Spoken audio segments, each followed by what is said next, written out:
ಈ ಥರ ತುಂಬ ಚಿಕ್ಕ ಚಿಕ್ಕದಾಗಿ ಮನೆಯಲ್ಲೇ ಮಾಡ್ಕೊಂಡು ಮನೆಯಲ್ಲೇ ಒಂದೊಂದು ಚಿಕ್ಕ ಇರೋದ್ರೊಳಗೆ ಒಂದೊಂದು ಗಿಡ ಹಾಕಿ ನೀಟಾಗಿ ಇದು ಚಪ್ಪರದವರೆಕಾಯಿ ಅಂತಾರಲ್ಲ ಆ ಗಿಡ ಇದು ನೋಡಿ ಯಾವ ಥರ ಬೆಳೆದಿದೆ. ಇದು ನೋಡಿ ಒಂದಲಗ ಅಂತ ಕರೀತಾರೆ ಇದನ್ನು ನೋಡಿ.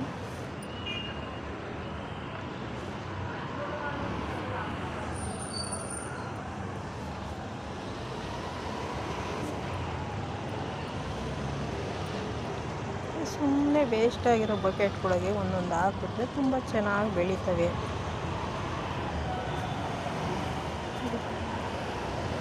ಈ ಥರ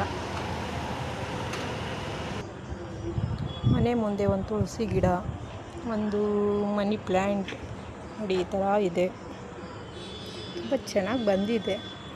ಓಕೆ ನೋಡಿ, ಮನೆ ಮುಂದೆ ಈ ಥರ ಇದ್ದಾಗ ಬಿಸಿಲು ಬಂದಾಗ ತುಂಬ ತಂಪಾಗಿರುತ್ತೆ. ಮನೆ ಮುಂದೆ ಒಂದು ಗಿಡ ಇದ್ದರೆ ತುಂಬ ಸಂತೋಷ ಆಗುತ್ತೆ.